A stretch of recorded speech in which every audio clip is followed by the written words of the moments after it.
Interrede Notícia.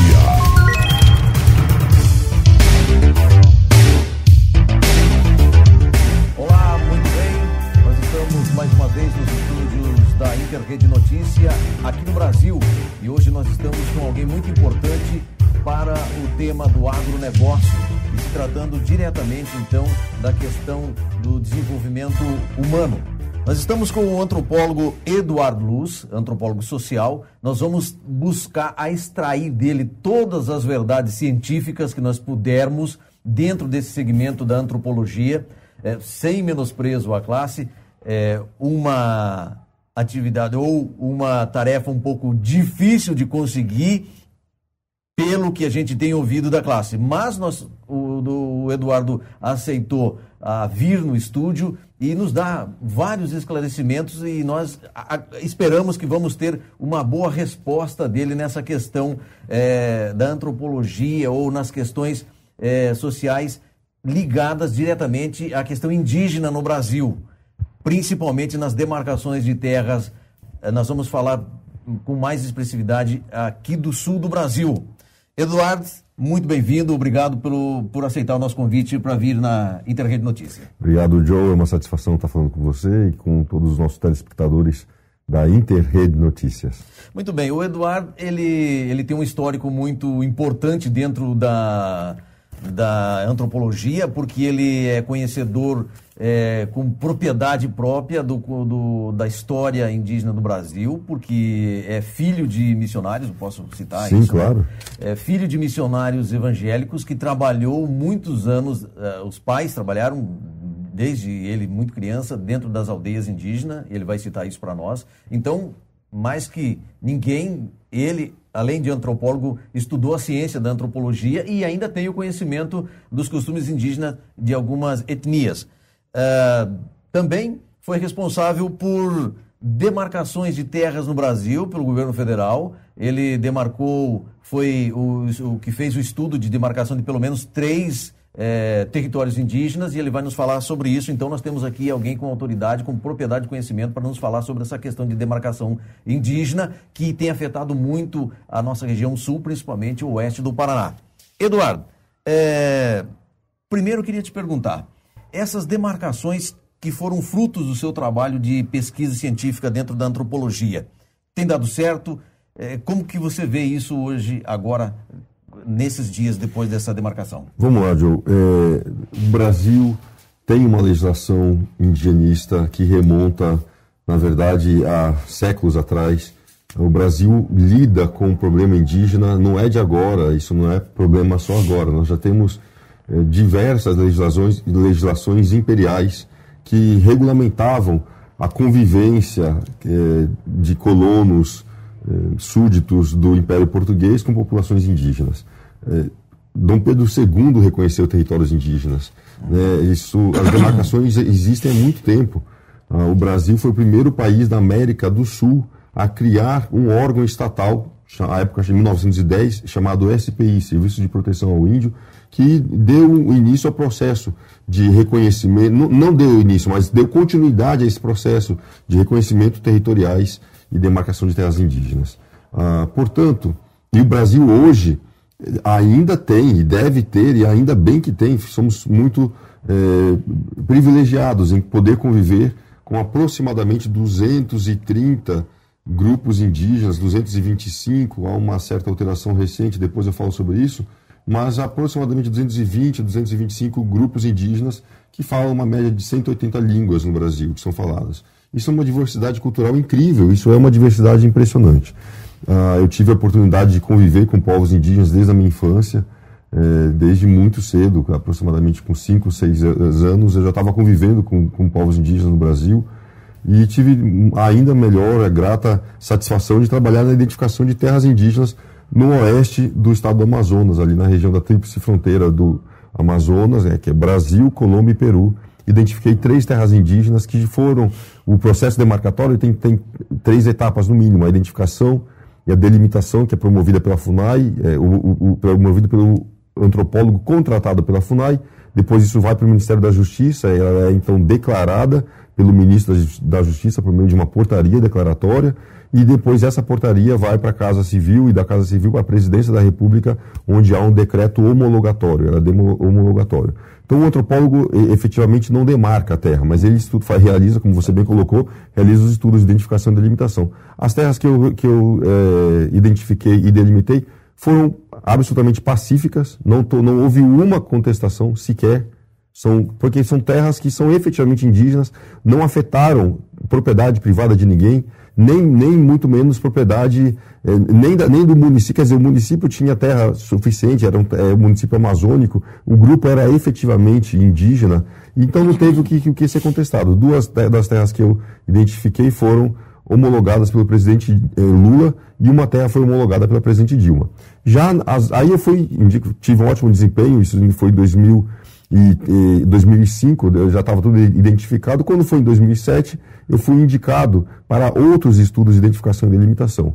E é aí que veio muito problema, aí que começou meus conflitos, eu posso falar dele num outro momento, mas o fato é, Joe, o Brasil tem um sistema de identificação e delimitação de terras indígenas. Esse sistema funciona em alguns casos, mas eu percebi que tenho percebido que toda vez que existe tentativa de adulteração, de manipulação do tamanho da terra ou da identidade indígena, ou até mesmo de políticas de acesso a benefícios restritos à comunidade indígena, a antropologia brasileira e o sistema indigenista, ou seja, os órgãos estatais do indigenismo, que deveriam aplicar a política indigenista no Brasil, tem poucos instrumentos para identificar essas manipulações e rejeitá-las. Uhum. Pelo que eu descobri, na verdade, ao contrário, não só não rejeita, como faz uso delas para o benefício do próprio sistema indigenista. Você acaba tendo um sistema onde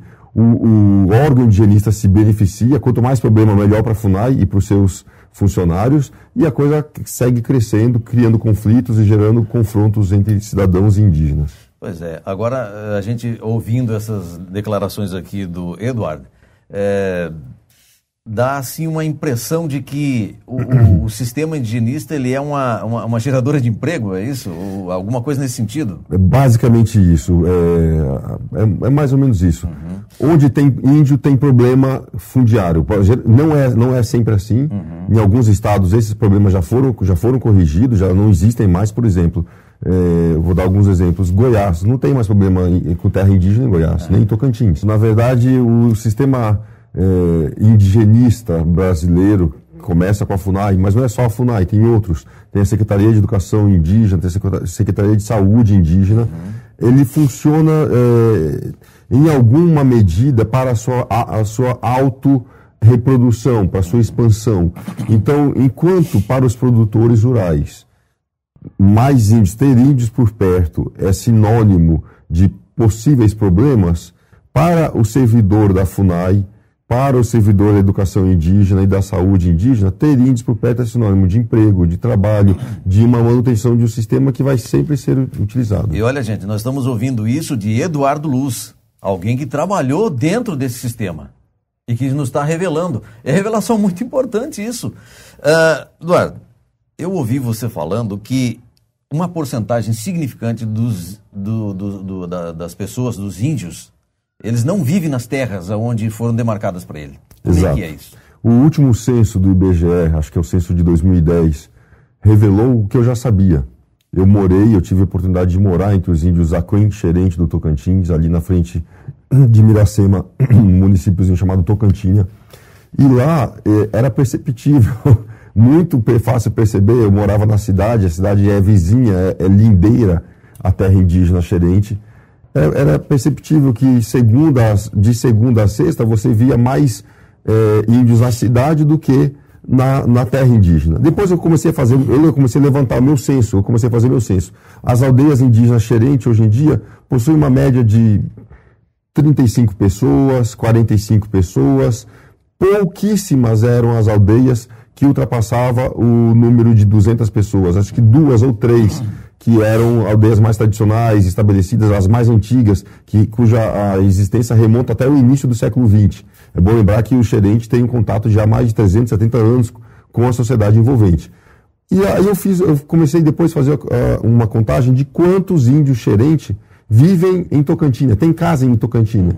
E eu descobri que a maior aldeia indígena xerente está fora da área indígena, está, na verdade, na cidade de Tocantina. Isso começou com isso, deixou muito claro que os indígenas, em busca de emprego, de melhores condições de vida, em busca de fugir de uma situação de imposição de um sistema econômico que não tem propriedade, um sistema coletivista de posse do território e tudo mais, os índios preferem investir na cidade. Então isso deixou muito claro que as terras indígenas são um projeto, da forma como estão desorganizadas, ou pelo menos onde a propriedade privada não tem uma defesa adequada, porque lá não tem polícia civil, não tem polícia militar, só entra a Polícia Federal. Os conflitos indígenas são tratados mais ou menos como se trata a dissensão política em um país soviético. Ou seja, está tudo bem quando você bate palma para o presidente. Quando você discorda da liderança dele ou denuncia o presidente, a sua vida vira um inferno.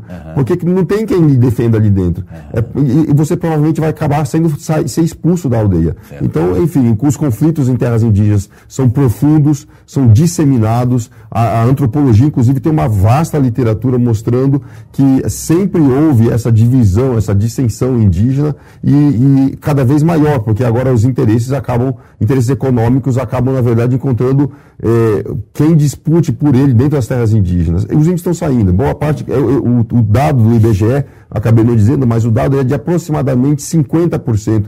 Alguma coisa como 46% da população indígena vivendo fora das terras indígenas. Esse número está defasado. Esse número está extremamente defasado. Era o número de 2010, portanto já vai fazer quase uma década. E à época esse número já era maior, porque tem muita gente que respondeu que morava na aldeia indígena, tendo casa na cidade e temendo perder alguma coisa, algum benefício, respondeu que morava na aldeia. Morava lá. Bom, mas eu quero abrir um parente aqui agora e aproveitar essa tua fala e falar o seguinte. O Ministério da Agricultura, por intermédio de alguns órgãos do setor, tem motivado os homens brancos a se manter na selva, na Amazônia, principalmente os extrativistas, né? Extrativista da borracha, cacau e outros extrativismos que são legais no Brasil. E por outro lado, eles têm programas para trazer os índios para a cidade. Consegue explanar um pouquinho para a gente sobre isso daí? Não? Provavelmente é inconsciente, talvez seja um desencontro de políticas públicas, né? Certo. Eu diria que, na verdade, a partir do governo militar, houve uma política consciente do governo militar, no sentido de perceber que algo deveria ser feito para a defesa da floresta, a defesa da Amazônia brasileira. Então lançou-se a campanha política, a campanha de política pública chamada Integrar para não entregar. O mote da política era essa, né? É um jargão, era uma frase bastante conhecida da época, né? Bastante conhecida, que visava levar a população urbana. Eu não gosto de usar o termo homem branco por uma questão simples. Esse termo ele acaba endossando uma política racialista que divide as pessoas. Eu prefiro dizer, eu acho que o mais apropriado é dizer, ou a gente chama de não indígena, ou a gente chama Não, na verdade há uma disputa sobre esse tema, há uma disputa sobre esse termo. Porque, na verdade, nós também não somos brancos, né? Nós somos mestiços. Né? Nós somos amarelos, brancos, negros e tal, né? Então, nós somos uma comunidade aqui na cidade de negros, de amarelos, de pardos, de brancos e de tudo, né? Chamar só de branco é meio esquisito. É esquisito e é inadequado. Eu diria que é uma população mestiça não indígena. Os indígenas, na verdade, eles têm suporte para vir tratar de saúde na cidade, têm um suporte para vir a educação e tal. Então, isso acaba criando talvez essa dupla, esse contrassenso, o que você entendeu ser um contrassenso. Me parece que é uma estratégia de manter a população, a sociedade homogênea em determinados locais da floresta é acertado, porque salvo não fosse isso, o ingresso de cidadãos de outros países, o ingresso de pessoas mal intencionadas, como a extração ilegal de minérios nacionais, de riqueza, poderia continuar. Certo. Então talvez seja isso a motivação. Tá. Muito bem. Eu quero que você continue nos acompanhando. Nós temos temas incríveis e é muito relevante aqui para a nossa comunidade, principalmente no sul do Brasil. Nós vamos abordar aqui temas muito quentes que vai esclarecer talvez muitas dúvidas, principalmente do pessoal, dos produtores rurais, proprietários da região sul do Brasil e aqui da nossa... do Mercosul, aqui mais perto das 3 fronteiras, Brasil, Paraguai e Argentina, onde nós estamos mais localizados. Agora eu queria te fazer uma pergunta, Eduardo, sobre o seguinte: o desincentivo ou a falta de motivação para a produção própria, a produção de alimentos dentro das aldeias. Eu também te ouvi falando sobre isso e nós temos algumas experiências aqui na nossa comunidade, inclusive até teve uma comunidade beneficente aqui da nossa região que promoveu, mesmo sendo terras invadidas, promoveu gradeamento, incentivo com máquinas e insumos para as aldeias, para algumas aldeias aqui, e eles não plantaram. Como que você me explica isso? O porquê que existe essa dificuldade dentro das aldeias? São pelo menos 3 fatores, eu vejo pelo menos três motivações. O primeiro, os indígenas tradicionalmente não têm uma cultura, não têm uma tradição sociocultural do plantio. Eles não acumulam. Não é do feitio deles, a boa parte dos indígenas brasileiros, eles são o que nós podemos chamar de caçadores e colhedores. Então eles vivem, mantêm e obtêm a sua alimentação, alimentação de subsistência da caça, da pesca e da coleta de frutos ou de algum outro produto. Então há uma tradição nesse sentido. E que deve se respeitar, né? Que é cultural. Respeita-se a vontade deles. Agora, mais uma vez, uma coisa que é preciso ser reforçado aqui: o Brasil tem uma sociodiversidade, uma diversidade cultural muito grande. São mais de 200, como eu falei, povos indígenas. Então você tem diferentes graus de controle das tecnologias da sociedade envolvente, da sociedade ocidental. Então tem índios que estão... O Brasil é um dos poucos países do mundo que ainda tem índios isolados. Possui índios que vivem inteiramente da caça e da coleta. Mas também tem índios, como eu acabei de citar o caso do Xerente, mas são vários outros, Suruí, eu poderia citar os Parecis, por exemplo, que dominam maquinário de plantio de soja e tudo mais. Sim. Só que nem todos têm essa vocação. E esse é o primeiro fator. O segundo fator é simples. Eu diria o seguinte: bom, são mais outros 2 fatores. O segundo não há um estímulo financeiro, não há um estímulo do retorno financeiro para o plantio. Então, eu dei um exemplo hoje de manhã de um amigo pessoal, Xerente, um índio que eu conheci e convivi durante muito tempo, e ele falava para mim: eu estou cansado de plantar lá, nesse grupo eu era chamado de Cos Dabu, é o meu nome indígena, depois eu explico por quê, mas ele falava: Cos Dabu, estou cansado de plantar porque só eu que planto, mas todo mundo colhe. Essa é a cultura lá na aldeia. Não é a cultura, também não é o costume. Ele queria plantar e colher ele mesmo. Mas como eu falei, não tem direito à propriedade privada. O direito à propriedade privada é muito relativo. Você, se alguém colheu o seu milho que você plantou, você vai recorrer a quem? Você vai chamar a polícia não entra numa terra indígena. A polícia civil, militar não entra, só a polícia federal. Você vai acionar a polícia federal porque você plantou e não colheu? Então o estímulo é zero. Não há perspectiva de vou plantar, vou colher, não existe vou comercializar, isso pode se perder no meio do caminho. Agora, pela política agrícola que se existe, não tem nem como ele comercializar a sua produção, porque não tem como fazer a nota de produtor, não tem uma propriedade, não tem. Então isso é uma coisa que eu gostaria até de chamar a atenção do governo federal para esse detalhe. Como que se o índio ele tem, né, capacidade, se ele desenvolver a capacidade para progredir dentro da sua produção agrícola, ele não pode, porque ele não tem uma propriedade. Há uma espécie de estímulo, mais do que estímulo econômico para não atividade. Certo. Ou seja, o indígena ele vive da bolsa, boa parte dos indígenas brasileiros, dos ameríndios brasileiros, vivem de Bolsa Família, de cesta básica da prefeitura, do estado ou da federação, e ele fala: por que eu vou produzir alguma coisa se eu posso ganhar o mesmo tanto ou mais, talvez, em casa, sentado, sem poder trabalhar? Então há um estímulo, o subsídio por meio de bolsas ou cestas básicas acaba servindo contra o estímulo. Pois bem, o que acontece o Brasil tem atualmente 14% do território nacional identificado, delimitado e demarcado como terra indígena. 14%. Isso equivale a 108, 109 milhões de hectares, tá certo? Para uma população que é menor do que 0,50. Não dá 1% da população. São aproximadamente 800 mil índios. Há uma porcentagem disso que é questionável, há uma pequena porcentagem, eu diria que pelo menos uns 20 a 30% desse número é questionável acerca da sua identidade indígena, mas se identifica como tal e ali vive como tal. Em quase todos os estados da federação, quase todas as regiões da federação, sobretudo no centro, centro-oeste, no norte do país, as áreas são gigantescas, são enormes terras indígenas. Nós estamos falando de áreas aí de milhões de hectares.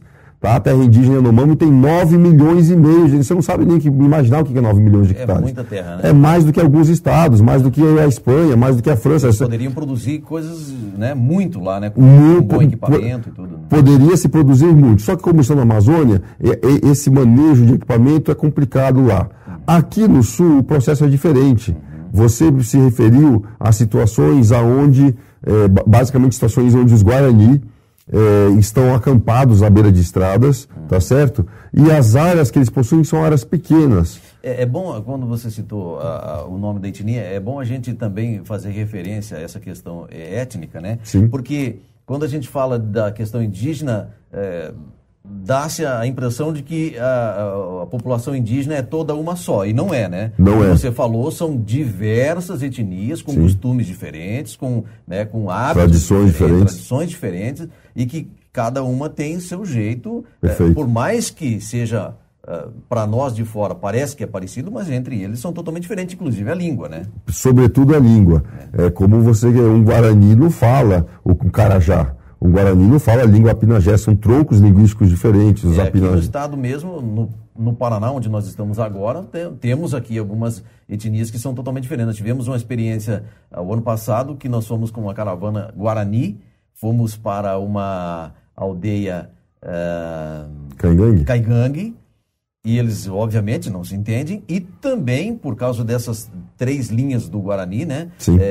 Os Guaranis daqui da região também tem dificuldade de entender os Guaranis de outra região que tem aí o Yandeva, o Kaiowá, e o Imbiá. Então é bom que o povo do Brasil que esteja nos assistindo agora possa saber dessas peculiaridades para não generalizar um povo indígena. Na verdade, tem uma coisa que não é generalizado, que é o generalizável, soluções para povos indígenas, porque tudo varia de acordo com aspectos socioculturais desses indígenas. Mas só para finalizar, eu creio que, o problema indígena no Mato Grosso do Sul, no oeste do Paraná, no oeste de Santa Catarina, no Rio Grande do Sul, merece uma atenção especial. Mas um fato é evidente, me parece evidente. Eu vou falar usando suas palavras. Se até mesmo se desse maquinário para eles e eles tivessem reconhecido pelo menos um pouquinho mais da terra que eles têm, algum percentual que precisa ser melhor estudado, não é isso que eles pedem, não é isso que estão solicitando, mas mesmo que eles fossem, por causa do potencial humano Guarani, que hoje basicamente mora no Paraguai, vive no Paraguai, porque eles migraram no início do século XX, até meados do século XX, migraram fortemente para o Paraguai. Pois bem, se esse povo que está aqui receber maquinário hoje já teria dificuldade de sobreviver ou de produzir adequadamente, coisa que eles não fazem, não produzem em larga medida, não produzem para o acúmulo, geralmente é uma produção de subsistência. Se mesmo assim, se eles viessem a produzir, as terras seriam pequenas, imagine você qual é o tamanho da terra que não seria necessário para que eles pudessem viver como viviam em 1500, 1600. Sem dúvida, né? Ou seja, a proposta que aí está é que se demarque terra para os Guarani para que eles possam voltar a viver e praticar suas antigas crenças e tradições e tudo mais. Praticamente haveria uma inviabilidade econômica dessas regiões, do sul do Mato Grosso do Sul, oeste do Paraná, Santa Catarina e Rio Grande do Sul. Até porque, historicamente, nós temos aí registro de que, o que eu vou dizer agora, um dos motivos, eu creio, que é porque o Guarani, ele é nômade. O Guarani é praticamente nômade, não sei se praticamente totalmente nômade, nômade, mas ele tem uma certa aptidão pela... Usa-se o termo de perambulação. Ele vive ou deambulação. O Guarani ele não fica nômade. Ele se desloca. Sim, ele não fica nômade por completo, de sair por aí viajando, mas ele se desloca num determinado roteiro, numa rota, né? Então, mais uma aí que você já está pegando aqui dentro do nosso diálogo, que o Guarani não é totalmente nômade, mas ele perambula, ele tem um limite onde ele sempre se desloca. E, obviamente, que ele não vai ser um produtor fixo, porque ele tem o hábito de se deslocar. E nós aqui na nossa região conhecemos várias famílias, várias pessoas indígenas da etnia Guarani que se deslocaram já por diversas vezes, nós conhecemos. Também nós falamos aqui, citamos a língua. Eles migraram muito para o Paraguai, né, que passou a ser depois dessa época aí, Paraguai, de fato, essas linhas de fronteira e tal.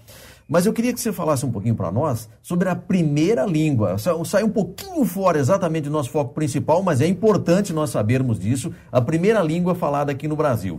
Claro. Brasil enquanto nação Brasil e tal. No sentido da região, que ainda é Portugal na época. Então. A época não existia... O Brasil passa a ser Brasil efetivamente... após o estabelecimento da colônia, na verdade, praticamente depois da chegada da família real, da família imperial, em 1808.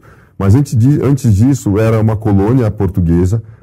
E o Brasil foi o único país das Américas onde o colonizador europeu, reconhecendo a superioridade numérica, reconhecendo até mesmo elementos da própria cultura e também por causa da influência do grupo jesuíta, dos missionários jesuítas que primeiro fizeram contato com a população ameríndia da região, o Brasil e Portugal foi o único país que permitiu que uma língua indígena fosse utilizada no processo colonizatório.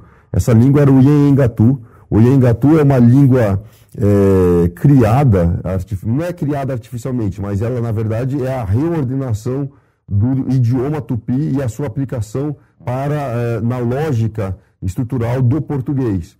Mais ou menos o que acontece com o hebraico moderno. O hebraico moderno tem as palavras do hebraico antigo, mas aplicadas numa língua ocidental, numa língua franca ocidental. O mesmo aconteceu aqui. E essa língua predominou desde o começo do contato com os tupis, já no século XVI, 1500 e alguma coisa e tal, e vai assim até 1756. Ela foi propagada, falava-se o Iengatu em todo o litoral brasileiro. Isso aconteceu por uma predominância étnica dos grupos tupi no litoral. Os tupi basicamente habitavam o litoral, a costa inteira do Brasil, aqui do Rio Grande do Sul até o Rio Grande do Norte.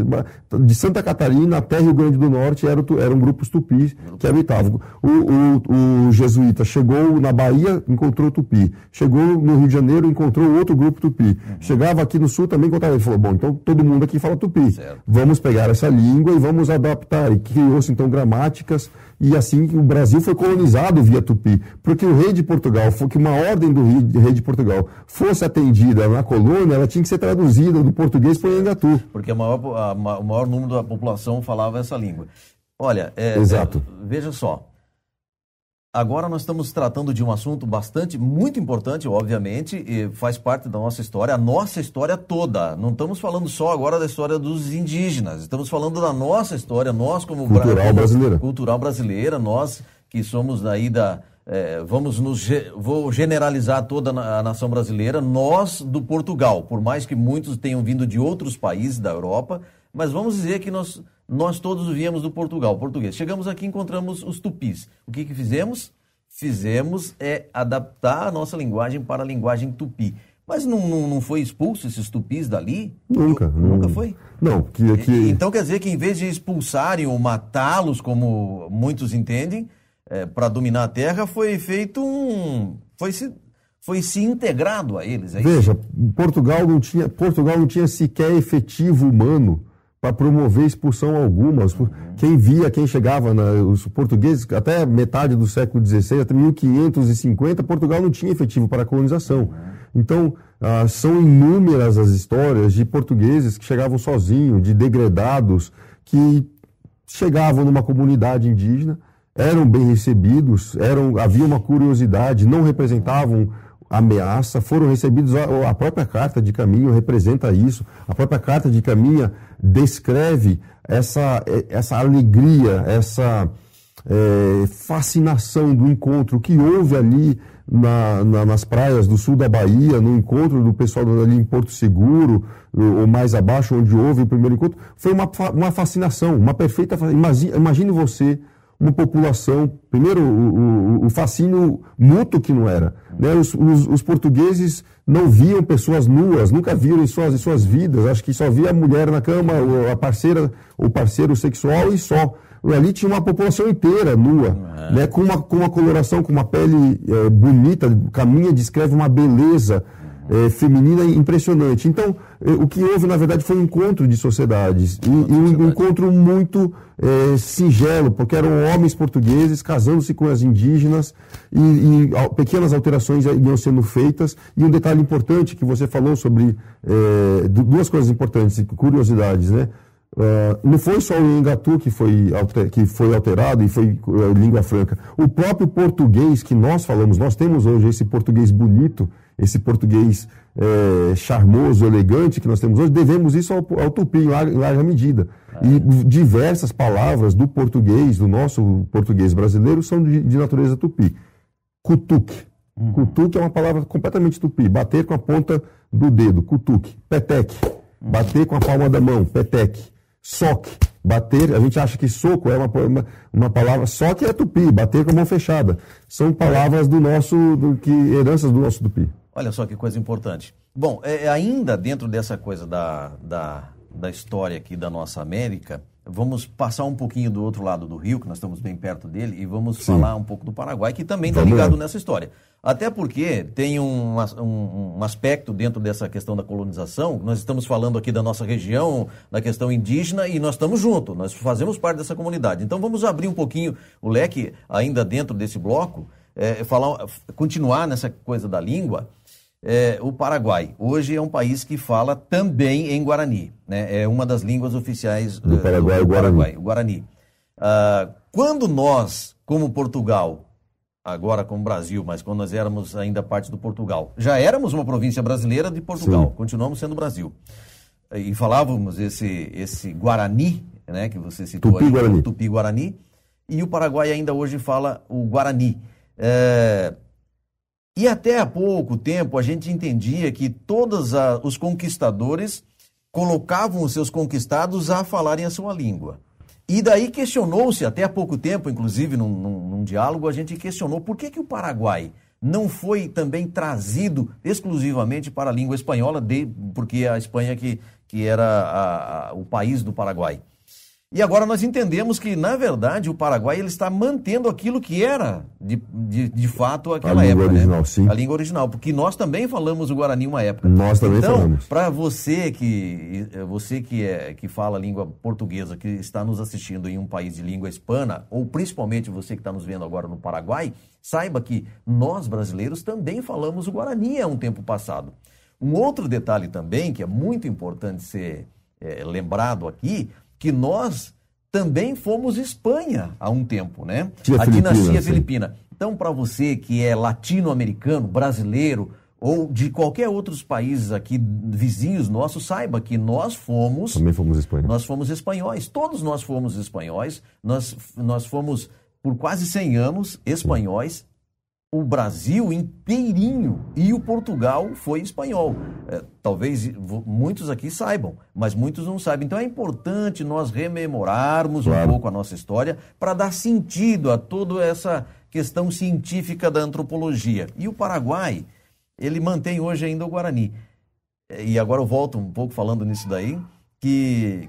Por que o Paraguai não ficou só com o espanhol? Então quer dizer que o Paraguai está sendo mais fiel ainda até hoje naquela raiz, né? Eu acho que o Paraguai mantém, certamente, eu acho que o Paraguai mantém, inclusive é interessante, uma coincidência você ter perguntado isso, porque hoje de manhã eu vim de ônibus do Mato Grosso do Sul para cá, eu estava em Campo Grande, e hoje de manhã, dormindo ainda, estava meio dormindo, liguei o rádio, o fone de ouvido, estava ouvindo, estava passando aula de Guarani numa rádio estatal paraguaia. E eu estava ouvindo uma aula de Guarani numa rádio estatal paraguaia, e foi muito interessante perceber o estímulo do Estado paraguaio em preservar essa cultura Guarani. Mas eu não sei se foi somente uma questão de fidelidade. Acho que o Paraguai encontrou uma demografia indígena muito maior, né? Ou seja, os Guarani realmente são uma população maior, assim, no Paraguai.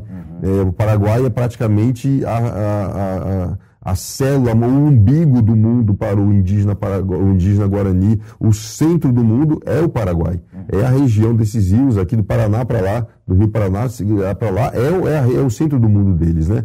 E eles devem ter percebido em algum momento essa fantástica herança cultural e ter adequado. Eu lembro que o reconhecimento do Guarani como língua oficial foi uma lei que, salvo me engano, da primeira metade do século XX, 1946, alguma coisa assim, e que reconheceu essa parcela da população como parte integrada. A moeda paraguaia é o Guarani, então símbolos nacionais do Guarani representa para eles um forte símbolo da herança cultural. Agora, uma coisa muito interessante, a população é majoritariamente, a população tem a população indígena não foi tão miscigenada como foi no Brasil. Você perguntou o que aconteceu com os tupis, o que teria acontecido com os tupis. Ora, os tupis se misturaram basicamente com a população não indígena, com os portugueses que chegaram. E o que aconteceu com os tupinambás, o que aconteceu com os outros grupos, são os brasileiros hoje. Você tem hoje, no Rio de Janeiro, eu tive a oportunidade de passar alguns meses no Rio recentemente, eu estava vendo listas de proprietários de terra no século XIX e século XX no Brasil, e você via sobrenomes como Francisco Tupinambá, Tarará Tupinambá, o sobrenome Tupinambá. E eu achei isso estranho, curioso, porque, na verdade, remonta a provavelmente uma herança indígena que ainda existe entre nós. O que me chamou bastante atenção foi que o Brasil ele tem se tornado uma espécie de laboratório da ONU. Exato. E como que como que esse negócio de ser cobaia de um laboratório tem sido danoso para a nossa sociedade, que tem incomodado tanto? Fala um pouco para nós sobre essa questão de laboratório da ONU aqui no Brasil, nessa questão indígena. É impressionante, a gente não se dá conta disso. Na verdade, o cidadão brasileiro, ele não para perceber, ele já nasceu dentro desse laboratório.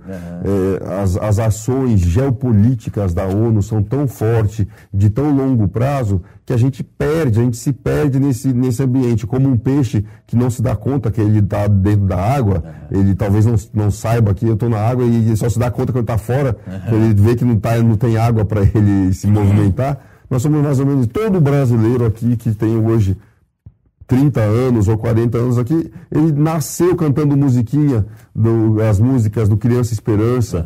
Ele nasceu achando a ONU a autoridade maior que existia. Ele sempre achou a ONU algo fantástico, algo bonito, algo que só quer o bem, gente. O Brasil tem orgulho de ter cedido as Forças Armadas para missões de paz da ONU no Haiti, em Angola e em outros países da África. Enfim, o Brasil convive com a ONU como se fosse algo sem maiores prejuízos. E não se dá conta de que nem sempre o que é melhor, o que a ONU acha que é melhor para o Brasil, é melhor para o Brasil. Nós começamos a perceber recentemente que uma série de medidas que a ONU acha fantástico, humanamente louvável, politicamente correto, na verdade fragilizam a soberania nacional, atingem os nossos direitos soberanos, atingem nossa capacidade de produção, atingem nossa capacidade de defesa. Um dos elementos que eu tenho percebido e vou criticar, eu não vou fazer críticas generalizadas porque eu não conheço todos os elementos. Há economistas que falam sobre propostas econômicas como economia solidária e outras coisas que são iniciativas da ONU ou majoritariamente influenciadas da ONU. Mas o Brasil é sim um laboratório da ONU. O Brasil é uma espécie de garoto de Frankenstein criado e pensado pela ONU. Muitos parlamentares brasileiros, na mais completa, eu diria assim, desocupação mental, sem ter o que acontecer, muitos tiriricas da vida, sem ter muito o que pensar, e sem ter nenhuma proposta decente para o país, se incumbem de pegar, de ir lá bater na porta da ONU, me vê um projeto aí para apresentar alguma coisa. Eles simplesmente reproduzem propostas da ONU, na educação, na saúde, na segurança pública, que para a ONU não existe, não tem que existir segurança pública. Na verdade, quer dizer, só pode existir segurança do Estado. O cidadão não tem o direito de garantir a sua segurança. Então, dentre outras coisas, eu estou aqui nas minhas mãos com a Declaração das Nações Unidas sobre os Direitos dos Povos Indígenas, né? Que é mais uma das influências da ONU, é mais uma das propostas de legislação da ONU. Não é a única. Eu poderia, na verdade, eu devo falar da Convenção 169 da OIT, que, ao meu ver, é de todas a mais perniciosa e mais nociva carta institucional de um dos braços da ONU, que é a OIT. A OIT é a Organização Internacional do Trabalho, que é um dos braços, como o Unicef, como o PNUD, como a Unesco. A OIT, ela já há algum tempo legisla sobre o caso e lançou a Convenção 169, que substituiu a Convenção 157, que vigorou até 87, essa convenção. E depois a 169 entrou e, ao meu ver, ela tem... primeiro que ela é muito... claro, nem tudo que a ONU faz é destituído de sentido e destituído de uma lógica. É claro que seres humanos dotados de raciocínio e de inteligência pensaram naquilo, mas nem sempre o que é melhor para a ONU, o que a ONU acha melhor para o Brasil, é o que nós achamos.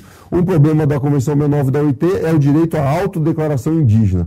E isso tem gerado um problema seríssimo no Brasil, que é de manipulação identitária. Não dá tempo para a gente falar agora, mas basicamente o número de indígenas triplicou na última década. Mas só para a gente dar uma pincelada nisso daí, rapidinho, muita gente já sabe, mas tem muitos que são totalmente, ignoram essa informação. Essa autodeclaração indígena, eu posso chegar lá, mesmo sendo filho de italianos, neto de italianos, me declarar indígena do Brasil? Aparentemente sim. Não tem um critério que diga, porque não está dito em nenhum lugar assim, só pode se autoidentificar indígena aquele que possuir uma herança sociocultural, que é a postura que eu defendo. Certo. Eu entendo, eu acho justo e honesto, eu acho honesto, lógico, que um filho de um casal Yanomami, fruto, portanto, de uma sociedade Yanomami, herdeiro dos genes, herdeiro do genótipo Yanomami, e não só do genótipo, mas da cultura, da herança sociocultural Yanomami, é lógico que ele vai se declarar Yanomami. Então, há sentido na autodeclaração. Indígena, quando é nesse sentido. Agora, não faz sentido para mim, faz só um sentido, mas quando um cearense, nascido em Araripina, nascido no Crato, nascido em uma cidade do Ceará, cujo ele mesmo migrou, os seus pais migraram, moravam lá e agora estão morando em Santarém, no Pará, ou estão morando em Barcelos, no Amazonas, ou morando em cidades do norte. Quando um cara que tem essa herança biológica, que o torna provavelmente um descendente ou caucasiano ou um mestiço, que é resultado da junção desse que você chamou de homem branco, que muitos também assim chamam, do branco com a Índia, ali já é um mestiço que em outros lugares é conhecido como mameluco ou caboclo na região. Ele se declarar indígena, tendo uma herança sociocultural não indígena, cristã ocidental, não fala nenhuma língua indígena, não possui nenhum traço sociocultural indígena que legitime. Faz sentido para você que isso seja correto? Será que isso... Qual é o objetivo, o interesse nisso? Qual é a intenção por trás disso? Eu creio que há intenções e nada tem a ver com o reconhecimento de uma identidade. Certo. Tá certo? Então, para mim, essa legislação é inadequada nesse aspecto. Não é a única. Tem uma outra legislação, tem um outro parágrafo da Convenção 69 da OIT que diz que os Estados nacionais devem reconhecer não só a área de habitação permanente, mas também as áreas de perambulação. As áreas de perambulação de um grupo indígena devem ser reconhecidas como tal. Ora, acabamos de falar que o grupo Guarani, majoritariamente Embiá, Yandeva ou Kaiowá, deambulam por uma certa área, fazem uma certa rota. Se isso for demarcado como terra indígena, acabou o sul do Brasil. Acabou a América Latina, praticamente, né? Vários grupos indígenas também têm essa prática. Certo. Então isso é perigoso e inadequado. E a Convenção, e a Declaração da ONU, que é essa carta que eu tenho na mão aqui, diz em seu 30º, não é isso? Artigo, que, aqui ó, artigo 30, não se desenvolverão atividades militares nas terras ou territórios dos povos indígenas, a menos que essas atividades sejam justificadas por interesse público pertinente ou livremente decididas com os povos indígenas. No parágrafo 2 diz o seguinte: os estados realizarão consultas eficazes com os povos indígenas interessados por meio de procedimentos apropriados, em particular por instituições parlamentares representativas, antes de utilizar suas terras ou territórios para as atividades militares. Ora, o Brasil que tem quilômetros, milhares de quilômetros de fronteira seca com outros 9 países da América do Sul, sul-americanos, se ele for consultar, cada vez que o exército for, cadê a soberania nacional? Imagine o general tendo que consultar um cacique de uma aldeia para falar, será que eu poderia entrar com a minha tropa soberana para defender meu país soberano na sua aldeia? Poderia? Faz sentido para você? É meio complicado. Então, tem aqui percebe-se dentro da sua explanação que é o seguinte, aqui há 2 pesos e 2 medidas, né? É bem claro perceber isso daí. Por quê? Vamos dizer que o índio, e nós reconhecemos os nossos conterrâneos, nossos co-cidadãos indígenas, eu reconheço. Eu estou aqui declarando o meu reconhecimento a todos. Também o faço. Tudo bem. E eles, acredito que também assim faz com a gente. Pelo menos os que eu conheço, que eu tenho amizade, também não me discriminam por eu não ser da mesma etnia. Agora, tudo bem. Eles são brasileiros, não são? São índios brasileiros. Porque eles têm identidade e tudo. Pelo menos os índios que eu conheço aqui... São dotados. Isso é muito importante, Joe, o que você está falando aqui é muito importante. Porque os índios que habitam a América do Norte, os Estados Unidos, não são índios americanos. Eles não são cidadãos, eles não votam para presidente, para deputado federal lá nos Estados Unidos. Eles não são cidadãos americanos. Eu ia te fazer essa pergunta, estava esquecendo. Que bom que você tocou nisso. Eles não são cidadãos. Não são cidadãos americanos. Eles são indígenas diferentes. Eles têm passaporte para sair da aldeia, para sair da sua aldeia, do seu território e ir até a cidade, eles têm que levar um passaporte. Eles não são cidadãos americanos. Presta atenção. E quem patrocina mais a ONU são esses camaradas aí, gente. Vamos prestar atenção. América do Norte e tudo mais. América do Norte, um dos maiores patrocinadores da ONU. Inclusive, tudo que acontece de ONU está sempre em inglês e as reuniões, a maioria, são lá nos Estados Unidos. Tá, vamos fechar aspas para isso e vamos dizer o seguinte. Então, o nosso índio, nosso irmão aqui brasileiro... Ele é concidadão, ele vota para presidente como você, vota para prefeito. Inclusive, tem indígenas políticos eleitos, claro, tem direito de votar e ser votado. Claro. Tudo bem, mas na hora de entrar no território deles, aí não é mais... Daí não é mais brasileiro? Como é que negócio é esse? Que 2 pesos, 2 medidas é essa? Pois é, há uma complicação nesse sentido. Isso é mais forte em alguns estados da federação, sobretudo no norte do país. No norte do país há uma, eu diria assim, por conta do contato com gente que vem de fora, dos americanos, dos alemães, há uma certa predileção.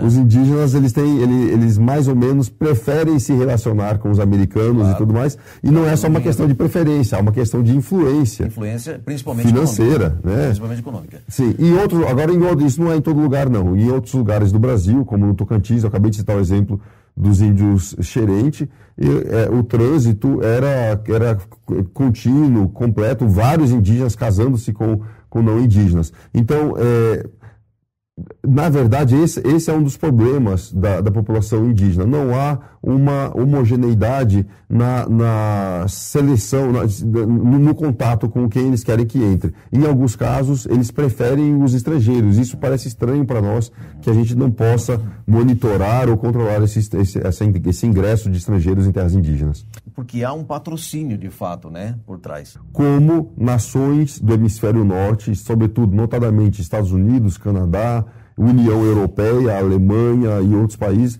patrocinam o movimento indígena brasileiro. É estranho. O que os Estados Unidos, qual é o interesse que os Estados Unidos teriam em patrocinar o movimento geopolítico e político indígena no Brasil? Por que dinheiro americano, do cidadão americano, do contribuinte americano, é enviado para patrocinar o movimento político indigenista no Brasil? Isso é de se questionar, né? É bem complicado. Eu queria tirar essa informação mais precisa dele, mas obviamente que ele já deixou claro numa palestra que ele não posiciona cientificamente quanto ao motivo porque é outra área da ciência. Exato. Mas eu queria só chamar a sua atenção para essa pergunta que eu vou fazer agora para o Edward. Você, que é patrocinador, promotor de eventos para angariar fundos para que o clero religioso que mantém o Cine, você vai ver, e eu vou fazer essa pergunta e quero ver o que o Eduardo vai me responder, o que é o Cine nessa questão indígena no Brasil? CIMI. O CIMI. Conselho Indigenista Missionário.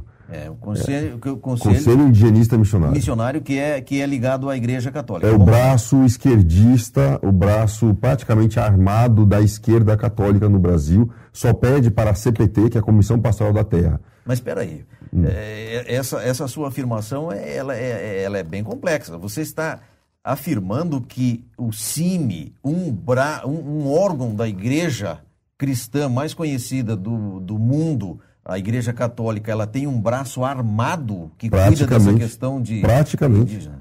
Ela só não é armado porque, na verdade, eles compram as armas e entregam na mão dos índios. Os missionários do CIMI, que não são missionários, também não são mais católicos, porque trocaram. O que aconteceu é que o CIMI, esse lado esquerdista da Igreja Católica, trocou o Evangelho de Cristo, trocou a Bíblia pelos manuais de revolução socialistas do século XX, por Marx, trocou o Cristo por Marx, por Lenin, pelos ideais e ideólogos do socialismo, da nova esquerda norte-americana e europeia, e simplesmente vem adotando práticas que são práticas, em alguns casos, criminosas. Eu quero lembrar aqui, ainda nesse bloco, que nós não estamos aqui se referindo à questão religiosa, nós estamos falando aqui em organização, nós estamos falando do que é consonante à questão da terra, questão da produtividade e questão da sociedade que está ligado na terra. É obviamente que nós precisamos da terra para sobreviver, todos, independente de qual etnia seja, de que origem seja. Estamos falando de organização. Vamos voltar a isso que é importante. Lembrando que falamos até de orientação religiosa, o Brasil é um país cristão majoritariamente, a sociedade é majoritariamente cristã. Eu tenho todo o meu respeito, falei a você antes aqui, tenho meu respeito a qualquer organização cristã, católica ou protestante. Contudo, é extremamente importante perceber que o CIMI não é mais uma organização cujo fim, a finalidade, é defender o Evangelho, pregar, ou mesmo viver o Evangelho. Na verdade, por conta de um fenômeno socio-teológico que aconteceu em meados da década de 50, 60, tá? O CIMI, na verdade, a Igreja Católica foi transformada. Eu estou me referindo aqui à proliferação de uma linha teológica chamada Teologia da Libertação. A teologia de Marx. A teologia da libertação, na verdade, essa é resultado, é um fruto de organizações teológicas, ou de uma reorganização do Evangelho, o Evangelho à luz de Marx. É fruto de uma percepção geopolítica esquerdista, nascida, o CIMI, a teologia da libertação, nasce dentro do laboratório ali da Rússia, né, a KGB, claro. Provavelmente percebendo-se que a importância, na verdade, você veja bem, por que a Revolução Socialista só aconteceu na Rússia? É uma pergunta muito interessante que a gente poderia debater durante décadas. Por que ela e ela está sendo debatida durante décadas, por que ela não se espalhou para outros países europeus? Tem várias perguntas, várias formas de responder, mas um teórico europeu chamado Antonio Gramsci, um teórico italiano, Antonio Gramsci, ele falou, peraí, na verdade, a revolução não acontece em outros países por causa do peso e da tradição, do peso da tradição cultural cristã no Ocidente. Você tem uma orientação democrática, você tem o capitalismo funcionando plenamente em outras nações europeias, e você tem uma tradição cristã. São séculos, são milênios de igreja cristã que impedem que a revolução socialista se implemente. Então ele diz, nós jamais, dizendo a sua turma, a patotinha socialista, nós jamais conseguiremos reproduzir e formar uma outra revolução socialista no país se nós não dilapidarmos, detonarmos a base cultural cristã desses países, basicamente. Isso diz Antônio Gramsci ainda na década de 30, nos seus livros Cadernos do Cárcere. Pois bem, lendo esse material, o que Khrushchev e as séculas da KGB fizeram? Vamos infiltrar a célula socialista dentro da igreja, por meio da teologia da libertação. E é dali que surgiram preciosidades, né? Santidades, para não dizer outra coisa, como os bispos socialistas, são comunistas de batina. É o caso de Dom Erwin Krautler, que é o atual presidente do CIMI. Eu posso citar o nome claramente, porque eles sabem que eles estão fazendo errado, sabem que a sua orientação é ideológica, é político-ideológica, e nada tem a ver com a base cristã. Dom Erwin Krautler, Dom Aloysio Loscheider, Dom Pedro Casaldáliga, Dom Balduino, que morreu recentemente, são pessoas que abandonaram a Bíblia para adotar o Evangelho de Marx, para adotar a linha teórica de Marx, e por conta disso, e eu não estou brincando, também não estou citando a esmo, nós tivemos aqui recentemente, 2015 a 2016, a CPI do CIMI, promovida pela Assembleia Legislativa do Estado do Mato Grosso do Sul, que identificou, não foi 1, 2 casos, não, foram vários casos onde o CIMI estimulou a invasão de propriedades privadas. Numa das invasões, a Polícia Federal chegou lá e mandou revistar todo mundo, encontrou-se um notebook numa das mochilas de eles chamam de agentes do CIMI, e dentro dessa mochila do CIMI estava lá o Manual de Revolução do Marighella, o Manual de Revolução Urbana de Marighella, manuais de como fazer a guerra civil, como promover a guerra civil, táticas de guerra. Muitas vezes, isso aconteceu também na cidade de Douradina, salvo engano, invadiram uma fazenda e os proprietários saíram da fazenda, viram o caminhão chegando, os índios descendo do caminhão, aquela coisa e tudo mais e tal. O proprietário saiu correndo para ligar para a polícia e tudo mais, foi até um posto de gasolina. Ele estava no posto, de repente, chegou o caminhão que tinha levado os índios. O caminhão foi abastecer. E o proprietário estava ali, que estava falando com o pessoal, de repente, o caminhão que tiraram o caminhão do posto, a população, os outros fazendeiros tiraram o caminhão do posto, tacaram fogo no caminhão. Queimaram o caminhão porque perceberam que tinha sido instrumento de injustiça. Certo. Adivinha de quem era o caminhão? Do CIMI. Do CIMI. O caminhão do CIMI sendo utilizado para o patrocínio de invasão de propriedades privadas. Então isso é prova mais do que suficiente para ver que o CIMI tem um autor chamado Lorenzo Carrasco que fala claramente, o CIMI é filho da mentira. O CIMI não é mais uma organização cristã, é uma organização socialista, uma organização que abdicou do Evangelho de Cristo, e é por isso que é aplaudidinho pela esquerda, é por isso que é adorado por antropólogos, que não tem coragem de dizer que rejeitam o cristianismo, mas adoram o CIMI porque tem uma importância política fantástica, e é uma aceitação, uma cara de cristã. Olha, nós aqui do canal não temos esse hábito de entrar na questão política, porque o nosso negócio é o agronegócio, é a produção e tal, mas não tem como citar em algumas ocasiões ou apontar alguns problemas também como forma de apontar uma solução. Claro. E nós vamos entrar um pouco nesse tema, ainda nesse bloco. Eu quero que você nos acompanhe, mesmo nos nossos intervalos são rapidinhos, você fique aqui, o assunto é muito interessante para os produtores do nosso Brasil. Então, o que a gente abriu esse parênteses aqui para mostrar quem que está promovendo, não só para acusar quem está promovendo isso, mas para apontar a solução. E a solução é o quê? Você corta na raiz do inso, não é assim que a gente faz lá na roça? A gente não tem que, não é só tosar ou então arrancar, não é? Então, temos que acabar na raiz essa coisa. Enquanto nós estivermos promovendo ou patrocinando esse modelo que patrocina o CIMI, nós vamos continuar dando gás. E tem muitos fazendeiros, muitos proprietários rurais que na sua inocência e na sua sincera religiosidade, na sua sincera fé, na sua devoção, se esforça para promover lucratividade para os eventos desse segmento, nem sabe que ele está patrocinando a própria desgraça da sua produção rural. E eu quero citar duas coisas aqui, mostrando essa ligação que você falou do CIMI, que agora, infelizmente, a gente tem que falar disso. Quando o Lula estava ali fazendo o seu grande discurso na hora de ir para a cadeia, para ir preso, foi lá bispos e se declarou ali, pelo Lula, que é o cabeça, né, que é um dos personagens, o mascote aí desse modelo, desse sistema. que promove a maior invasão de terra e diz que é em prol ou sem terra. Agora eu quero só abrir um parênteses aqui e dizer, se esse sistema fosse mesmo para promover a melhoria do sem terra, não existia sem terra no Brasil. Não porque tiveram mais tempo suficiente para Claro. promover a igualdade desse pessoal que não tinha terra e dar terra, ou vender terra, financiar terra, fazer o que for preciso, mas colocasse nas terras.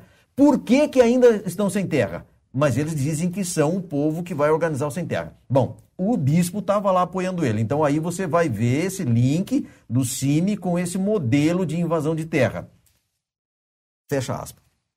E eu quero te perguntar sobre aquele caso que repercutiu muito no Pará. Os nossos amigos produtores lá do Pará, produtores de gado, produtores de madeira e produtores de grãos, que sofreram e ainda sofrem muita consequência por causa daquela questão da Dorothy, da missionária Dorothy. Dorothy Stein. Ela era antropóloga, não era? O que ela fazia e o que ela promovia, na verdade, que deu esse estardalhaço todo aí nesse meio rural? Promovia invasões de propriedade privada. Ela fazia parte do... A irmã Dorothy, ela não era do CIMI, ela era ligada à CPT, a Comissão Pastoral da Terra. E a irmã Dorothy, chamada irmã Dorothy, era uma agente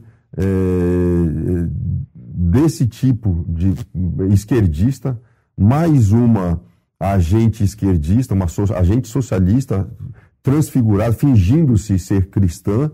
E, no fundo, o que a Dorothy fazia... Agora, isso a imprensa não fala, isso ninguém fala, eu só falo porque eu estive lá, tive a oportunidade de testemunhar. A irmã Dorothy, na verdade, nem sei se deve ser chamada de irmã, de cristã não tinha nada, só a fachada, só tem a fachada.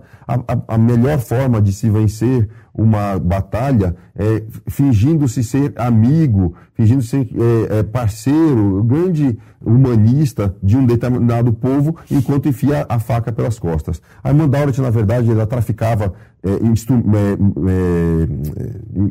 armamentos para invasões, promovia as invasões pelo MST. A irmã Dorothy queria estabelecer ou fazer valer uma espécie de reserva extrativista para assentados do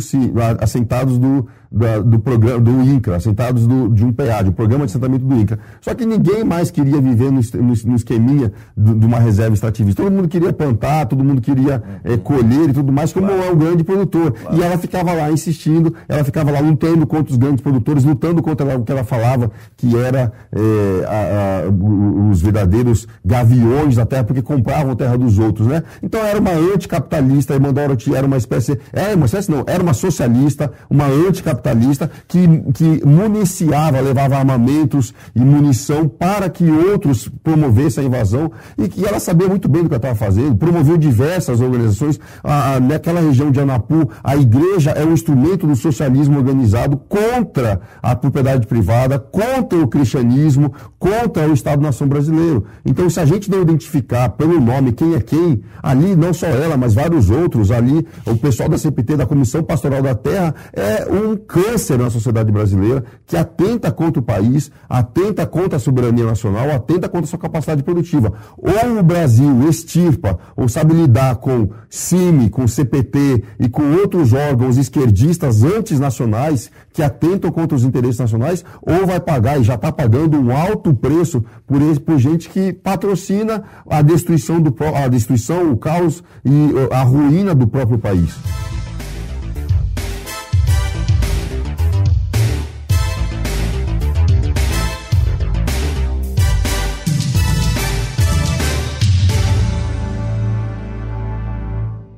Agora, voltando aqui no estúdio da Interrede Notícia, estamos no Brasil, estamos com Eduardo Luz, antropólogo social, estamos nesse diálogo tremendo de esclarecimento aqui, nós estamos conseguindo extrair dele algumas verdades que comumente são difíceis de tirar dos antropólogos brasileiros por causa de um negócio que a gente chama assim de um tratado meio por baixo do pano aí do sistema de antropologia, ou do grupo de antropologia no Brasil, ou seja, desse grupo de cientista dessa área da ciência, das ciências humanas. Agora eu gostaria de te perguntar a sua posição científica do assunto, de índios estrangeiros. Como que se pode entender essa nacionalidade? Uma pessoa que nasceu em outro país pode vir para cá ou daqui para lá e se dizer de tal etnia e ter os direitos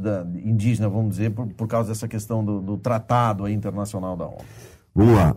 É um problema esse trânsito, comunicação e essa conexão entre indígenas em áreas de fronteira é um problema. Eu quero só abrir aqui, nós já explicamos que eles eles perambulam e tal, tem esse reconhecimento, mas agora já estamos tratando de questão de soberania, estamos tratando de questão aqui, pontuando nesse caso aqui, cidadania de fato, né? Cidadania. Coisas de país, não de etnia. Exatamente. Nós temos, ou seja, o Brasil é um país que assegura direitos, garante direitos às suas populações indígenas,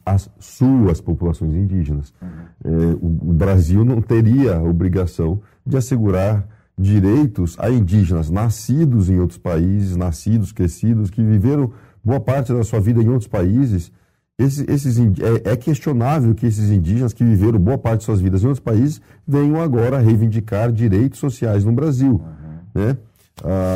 Só que, como eu falei hoje de manhã, na nossa conversa, em outro local, e também conversei contigo agora, quem vive quem constrói a sua carreira da convivência, da existência de indígenas, né? Pessoal da FUNAI, pessoal de ONGs, pessoas que usam indígenas, manipulam os indígenas para fins políticos de seu interesse. Esse pessoal, não interessa, para eles é lucro, que os índios sejam bolivianos, paraguaios, argentinos, colombianos, isso para eles é lucro, não interessa tanto. Certo.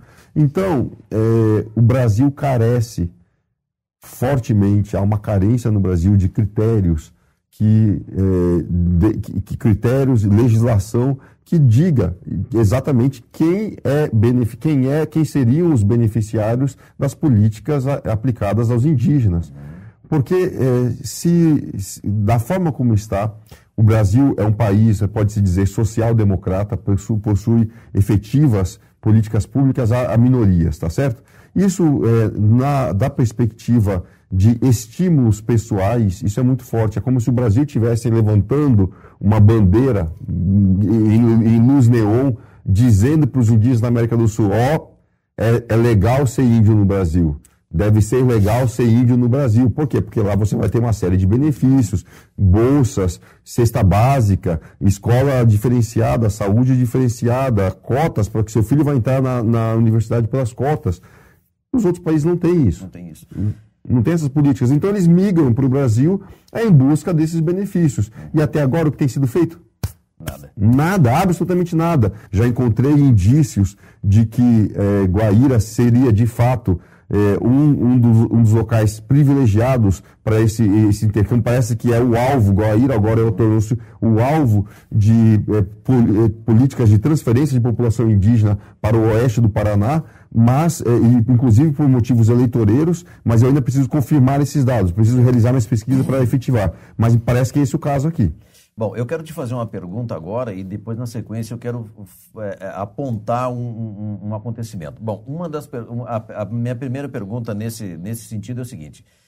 Existe, de fato, você que já trabalhou dentro da FUNAI, quando há uma projeção de uma locomoção de uma comunidade ou de uma invasão, vamos ser mais direto, de uma invasão, a FUNAI, o órgão responsável por levar as cestas básicas, o suprimento lá para as aldeias, dizer, nós não vamos trazer suprimento aqui por esses dias, hein? O suprimento vai ser levado só em tal lugar. Quem não estiver lá, não ganha.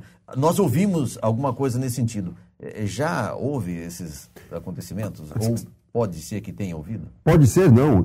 Existiu e existe esse tipo de manipulação. A CPI, a Comissão Parlamentar de Inquérito da FUNAI e do INCRA, ela foi promovida por deputados preocupados com setores produtivos do Brasil, protocolaram um pedido da realização da CPI em 2013, só que havia muito CPI, o último governo do Partido dos Trabalhadores conseguiu colecionar várias CPIs, então não tinha fila, não tinha espaço para mais uma. mas já na outra legislatura de 2000, iniciada em 2000 enfim, acho que 2014, nós tivemos uma eleição, 2014, uma eleição majoritária. Então, em 2015, instalou-se a CPI da FUNAI e do INCRA. Dezembro de 2015 a março de 2017. E lá identificaram os deputados que participaram e seus colaboradores, eu entre eles ajudei a colaborar com algumas coisas da CPI. Pudemos identificar que efetivas ações de manipulação de população indígena, manipulação de local onde vai se fixar uma determinada aldeia indígena, a FUNAI participou ativamente e participa ativamente. Vou te dar um exemplo, por exemplo.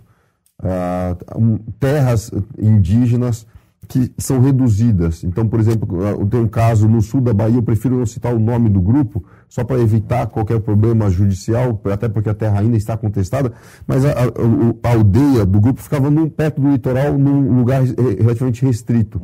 A FUNAI estimulou que dali, daquele local, daquela aldeia ali, saíssem grupos para formar uma aldeia mais ao noroeste e outra aldeia mais a sudoeste.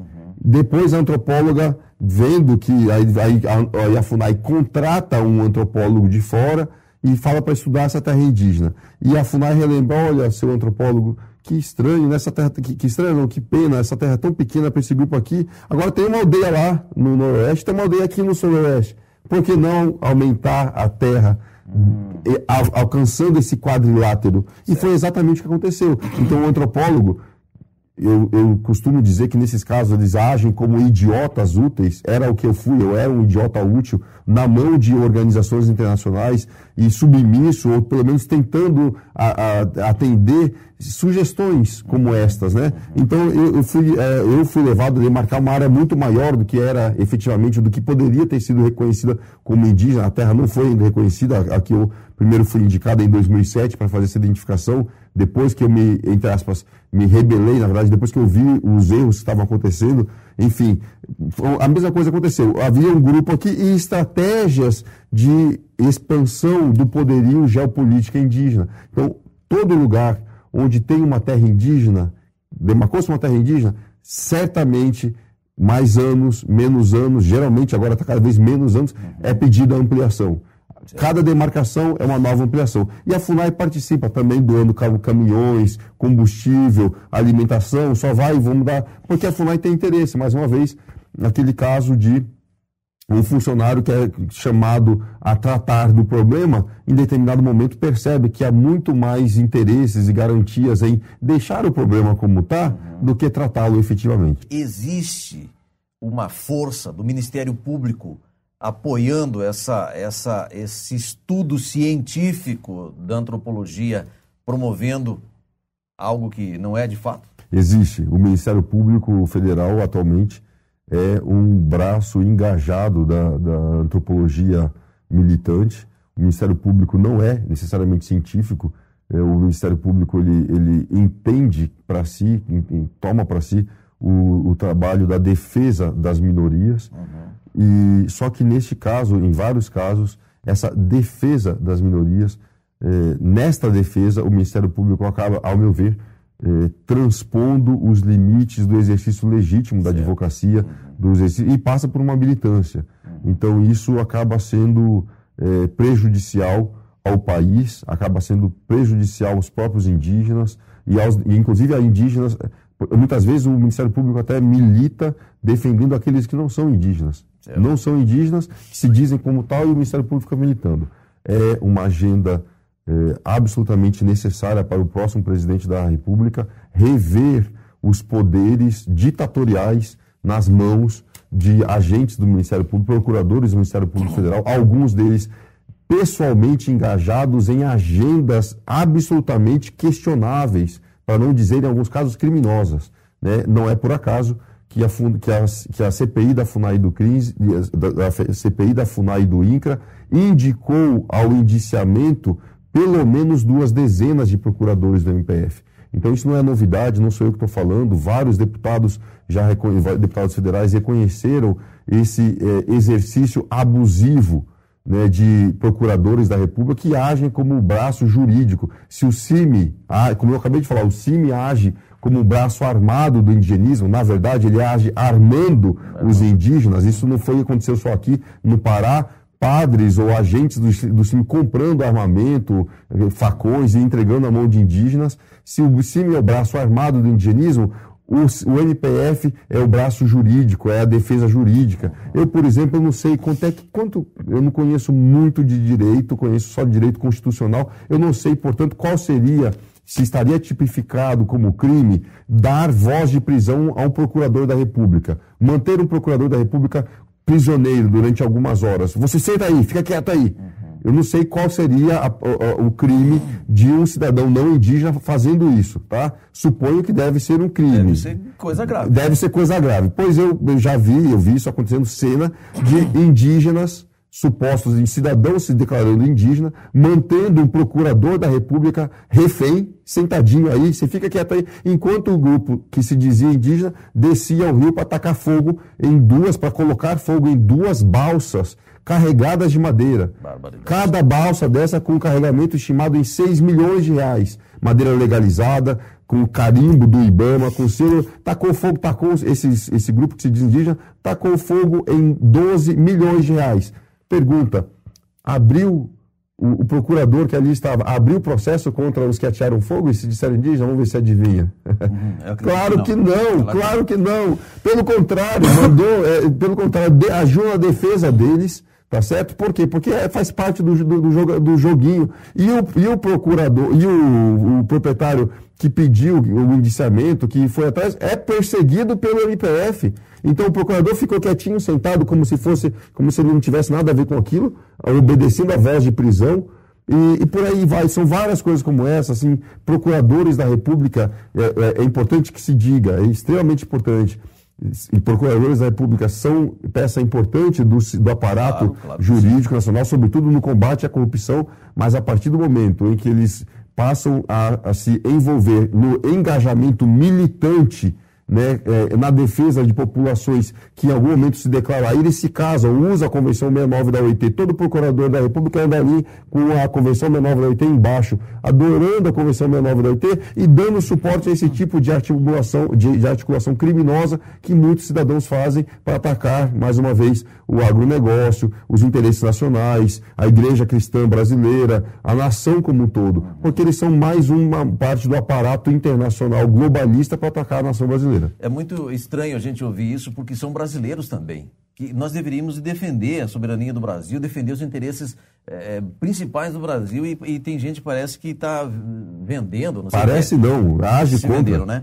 Bom, você abriu um leque aqui, uma porta para mim citar mais dois itens dentro desse mesmo ponto, que provavelmente você que está nos assistindo agora, se você for daqui do oeste do Paraná, você vai se lembrar de um fato que aconteceu aqui mesmo na cidade de Guaíra, onde está o estúdio da Interrede Notícia, onde o delegado da Polícia Federal, um agente importante da Polícia Federal, foi mantido refém, foi xingado, foi humilhado diante de várias pessoas no porto da aduana aqui no estado do Paraná, na cidade de Guaíra, por uma aldeia muito perto daqui. Enfim, esse acontecimento repercutiu muito na nossa região e aconteceu com o delegado da Polícia Federal. Se fosse qualquer outra pessa, provavelmente teria sido preso por desacato à autoridade. Né? Desacato à autoridade.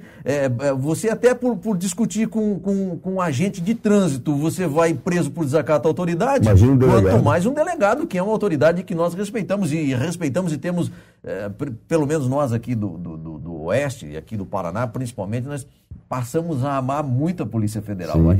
Nós temos um carinho pela Polícia Federal, até pelas ações da Polícia Federal de Curitiba, do juiz Sérgio Moro e tal, pelas ações muito justas que ele tem apresentado, posturas, né? E por os agentes federais que nós aprendemos a amar. E esse caso aconteceu aqui por um dia. Se fosse um de nós, teríamos ido preso na hora, obviamente. E também quero aproveitar esse gancho aqui e falar sobre um acontecimento que vem vindo há bastante tempo acontecendo lá no estado do Mato Grosso, propriamente dito no município ali entre Comodoro e Pontes Lacerda. Eu já presenciei esse fato, já tive que pagar pedágio na BR-163, a rodovia que liga o Rio Grande do Sul a Santarém, no Pará. De vez em quando os índios fecham a BR federal e cobram pedágio. Esses dias agora nós noticiamos, inclusive, um caso, mais uma vez, eles fazendo isso, lá perto de Pontes Lacerda, que é a divisa do Mato Grosso com Rondônia, perto da divisa de Mato Grosso e Rondônia, pela 163, que os indígenas ficaram 45 dias cobrando pedágio numa rodovia federal que não é pedagiada pelo governo. E tudo bem. Como que se explica isso, gente, no Brasil? A soberania nacional, o poder do Estado, ele é frequentemente desafiado por lideranças indígenas a uma espécie de submissão do Estado ao indígena. Na verdade, o Brasil, eu tenho dito, o Brasil é refém, é absolutamente refém dessas minorias étnicas, da mesma forma como é refém do PT, ou como foi, nós temos um presidiário, um candidato presidiário que basicamente mantém refém todo um sistema que só fala dele. Mas sem entrar em questões políticas, o que a gente percebe nada no Brasil acontece, nenhum projeto de desenvolvimento, nenhuma ferrovia, hidrovia, hidrelétrica acontece sem pagar pedágio aos indígenas ou às populações que assim se declaram. E é um sistema pernicioso que aí você tem esse pedágio que é pago aos indígenas, ele retroalimenta ambientalistas, ongueiros, antropologuinhos, sabe, esses antropologuinhos que ficam trabalhando para fazer uma tesezinha aqui, outra tesezinha acolá, defendendo movimento isso, movimento aquilo outro, movimento LGBT, movimento quilombola. Então, todo esse movimento é abastecido por pesada tributação socioambiental no Brasil. Então, há toda uma economia que gira em torno do problema socioambiental. A gente saiu de uma ditadura militar para entrar numa ditadura socioambiental no Brasil. Certo. O Brasil você não consegue fazer mais nada, você já conta-se até como piada. Se você for pego com uma caça na mão, uma paca, uma cutia, seja lá o que for, um animal silvestre na mão, e a polícia ambiental te prender, mate o guarda ambiental, porque certamente a pena por você ter matado um policial ambiental é menor do que matado uma caça. Essa é uma piada, é uma conta assim, ninguém está de mau gosto, é claro, ninguém está estimulando isso, mas isso mostra como o crime ambiental no Brasil é inafiançável. Não, isso daí eu quero pegar mais uma vez esse gancho seu e apontar um problema sério social que nós temos aqui no Brasil, que está ligado ao agronegócio. Eu sempre gosto de falar isso aí, está muito ligado ao agro, da produtividade do produtor rural, que é os esportes com os animais, por exemplo. Diretamente ligado nos rodeios e as suas modalidades, que um promotor, né, esse Ministério Público que tem 2 pesos e 2 medidas, eu falo aqui com muita tranquilidade, principalmente nesse sentido, porque não pode usar um animal no esporte de rodeio, seja cavalo, seja touro, para montar no rodeio. Mas pode deixar um pai de família desempregado. Isso pode. Um pai de família ficar lá com a sua família passando necessidade, pode, mas ele ir ganhar o seu sustento numa prática esportiva, num torneio, não pode por causa do animal. Quer dizer, o animal passou a valer mais do que o ser humano. Então, olha que 2 pesos, 2 medidas. Mas, desequilibrado, né? Desequilibrado. Vamos voltar aqui no nosso ponto central, vamos voltar no nosso corolário do tema, que é a questão rural e as questões indígenas e da sociedade, os conflitos da sociedade. Houve, em uma determinada época, de uma demarcação, e que aquela demarcação causou muito prejuízo financeiro e prejuízo emocional para uma determinada comunidade, inclusive com vários suicídios. Descreve um pouco para nós isso aí, para vocês verem o quanto é grave uma invasão abrupta, como muitas vezes acontece nessa ciência antropológica mal feita. Você está fazendo referência, eu falei hoje pela manhã, do caso da demarcação da suposta terra indígena Marauente Sede. Tinha gente produzindo gado, produzindo silos de soja, tudo, a vida inteira. Chamava-se Estrela do Araguaia, ou Estrela, eu tenho que lembrar da cidade, que não existe mais. É uma cidade que desapareceu, que foi embora. Na verdade, a FUNAI, depois de identificar a terra, ou depois de terminar o processo da Ponto da Mata, A FUNAI literalmente atropelou a cidade inteira, passou com um trator em cima de casas, as cenas estão na internet, já vai fazer um tempo que isso aconteceu, foi 2014, 4 anos agora, a cidade foi acabada, arrasada. E um dos proprietários da região, o Sebastião Prado, ele conta que ele já enterrou 24 parceiros dele, se o número não for maior agora. Porque imagina você trabalhar a vida toda no campo. Eu sou da cidade, eu vivo na cidade, acho que você também. A gente, quando está na cidade, a gente tem outras opções. Eu agora sou antropólogo consultor, mas eu posso lecionar, eu posso fazer alguma coisa na cidade. Esse pessoal que vive na roça, que planta, que vivia do plantio, não tinha mais nada para fazer. Exato. Então eles perderam tudo, não perderam as propriedades, a terra, perdeu a casa, perdeu tudo. Né? Então acabou sendo um desastre. Vários casamentos se acabaram, 26 pessoas se suicidaram, quadros de depressão, pessoas absolutamente depressivas depois do que aconteceu. Sebastião Prado, inclusive, foi preso depois em consequência de articulações dele para resolver essas situações no Brasil afora. É uma importante liderança do agronegócio, não só da região, mas a nível nacional. Tem tudo para ser um dos líderes aí do movimento Brasil do Campo, que é um movimento que surge por pessoas que se viram vítimas desse tipo de articulação. Sebastião Prado merece a nossa admiração pela resistência que colocou ali, que faz esse tipo de articulação criminosa, que acabou com vidas e propriedades de pessoas na região. Agora, para nós encerrar o nosso bate-papo aqui com o Eduardo Luz, provavelmente muitos de vocês que estão nos assistindo agora vai dizer, mas não interessa, os indígenas são os proprietários de fato dessa região, porque já foi mencionado que quando os portugueses e os espanhóis chegaram, eles já estavam. Eu queria que você nos falasse agora a origem de fato dos indígenas. A origem, de onde que eles são? Da onde a população latino-americana é? Somos nascidos aqui, não somos? Como é que é esse negócio? Vamos lá. Essa é uma pergunta muito importante e que precisa ser respondida técnica e cientificamente. É a ciência que está nos falando e nós queremos aqui dar respostas precisas, para não ficar só na ideologia, porque ideologia é a mesma coisa que você colocar a marca do Iveco no Mercedes, e você dizer que o Mercedes é Iveco, isso é ideologia. Nós não queremos ideologia, nós queremos ciência aqui. Foi uma metáfora interessante, mas vamos lá. A palavra indígena, ela não é... Tem algumas pessoas que acham que indígena é o feminino do índio, ou do ameríndio. Indígena não é isso. Indígena, na verdade, é uma decomposição da palavra endógenos ou endógena, ou seja, de um ser vivo, fruta ou animal, que é endógeno de uma região, que só existe naquela região, tá? Nós usamos a palavra, portanto, ela passa a ser uma afirmação de que essa população é endógena das Américas. Só que isso é um erro geográfico, é um erro da história geográfica humana.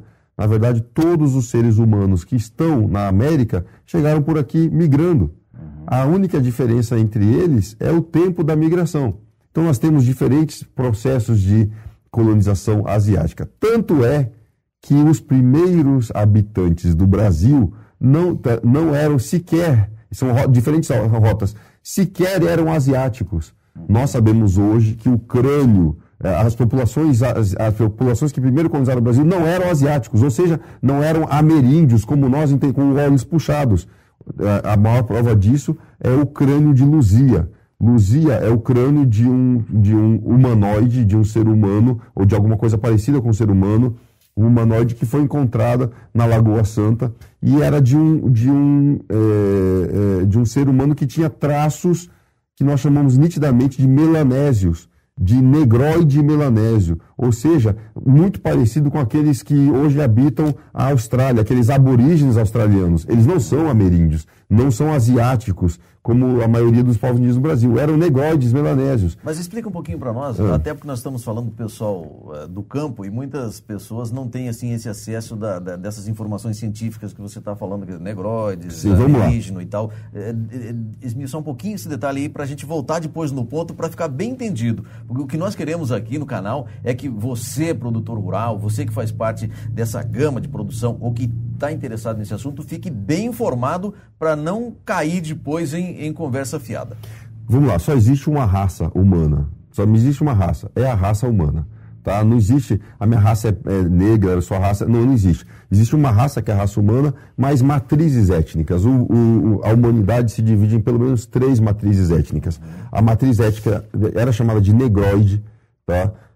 Que basicamente, por causa do linguajar que hoje é politicamente correto, tem que obedecer o politicamente correto, hoje é chamada de afrodescendente. Então os negroides têm uma pele, uma tez mais escura, com maior melanina, com uma composição corporal mais musculosa, são o que nós aqui no Brasil chamamos de negros, que vieram trazidos para cá pelo tráfico negreiro no Brasil.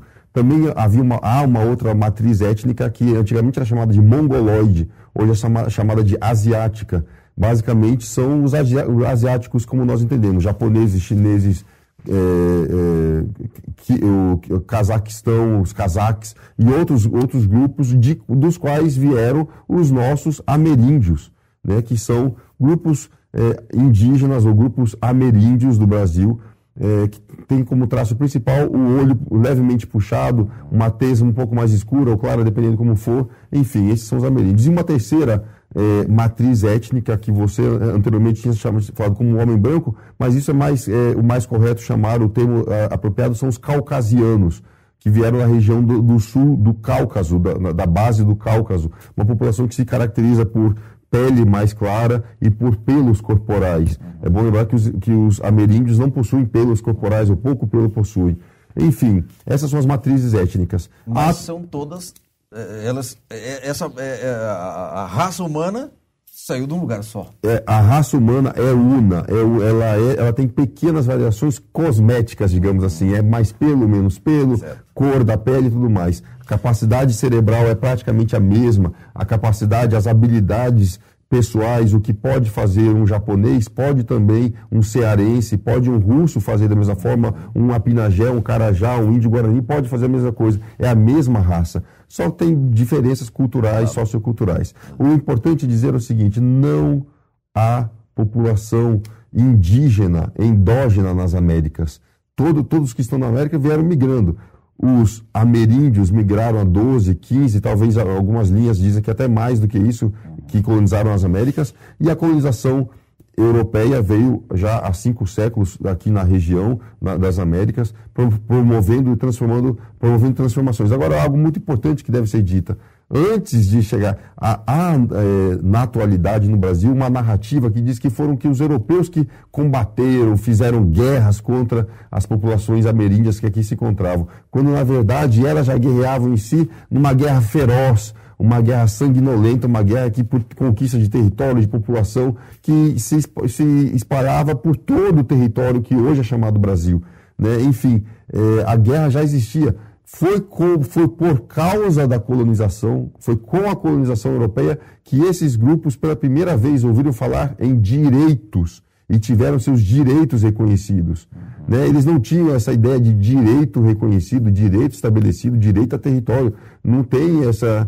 Para quem estava na luta sanguinária pelo território, não existia essa possibilidade de estabelecer direito. Vencia a lei do maior. Vencia quem tinha o armamento melhor ou quem tinha a melhor estratégia de guerra. E neste contexto de guerra e de conflitos entre si, o colonizador europeu teve a melhor vantagem porque tinha melhor armamento, melhor estrutura de guerra e levou vantagem bélica superior aos outros. É por isso, como lembra o escritor Jared Diamond, que escreveu aquele livro Germes, Germes, Aço e Armas, né? Mostrando que foi a superioridade bélica, a superioridade do domínio de estratégia de guerra que garantiu a vitória da Europa, não só nas Américas, mas em outros lugares, em outras colonizações. Ou seja, nós reconhecemos um direito que não existe de fato, é o chamado direito originário.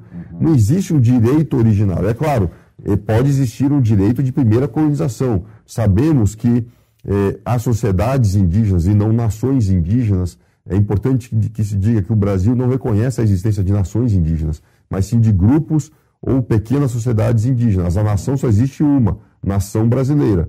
tá certo? E é ela que assegura os direitos a esses grupos étnicos diferenciados para que eles continuem a ter uma existência única, uma existência singular, culturalmente singular, e que eles aqui possam exercer seus direitos, contanto que esses não atingam. E a gente só faz o seguinte adendo: a gente só espera que esses direitos deles não atinjam os nossos direitos, claro, não atinjam o direito do restante da população brasileira e vice-versa, porque a boa amizade, a boa convivência tem como base uma boa cerca, claro, para que o seu direito não fira a minha propriedade privada e vice-versa. Que os direitos dessas populações indígenas, sociedades indígenas, sejam devidamente estabelecidos para que não sejam utilizados por grupos de interesse, por grupos internacionais, para atingir a capacidade produtiva nacional, a capacidade logística, dentre outras coisas que nós estamos sendo atingidos por esse tipo de movimentação. Lá no Paraguai, aqui, nosso vizinho Paraguai, já está tendo essa orientação para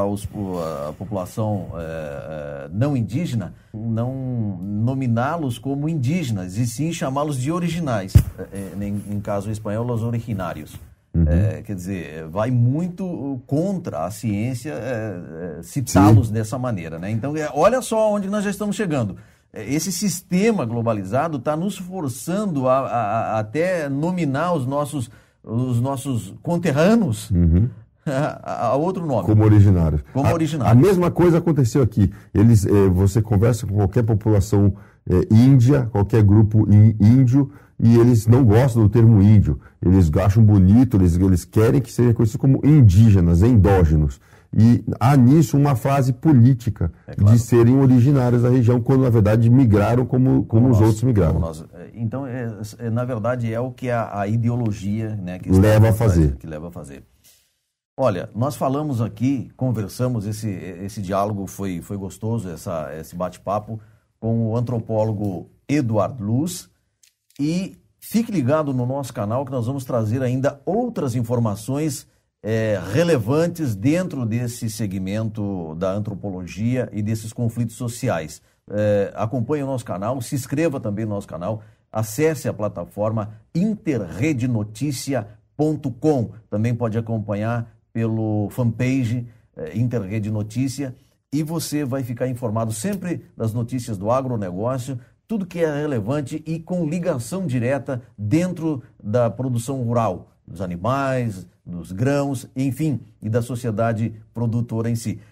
Eduardo, muito obrigado por aceitar o nosso convite aqui. Estamos sempre abertos para aprender mais com você sobre essas questões tão importantes e relevantes para a nossa sociedade. Eu que agradeço, Joe, a oportunidade de falar com você, com o nosso telespectador.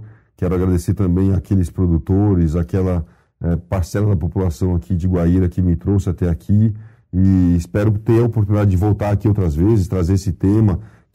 Estarei levando esse tema para a Câmara de Vereadores Municipal e para outros debatedores, para que possamos encontrar uma efetiva solução.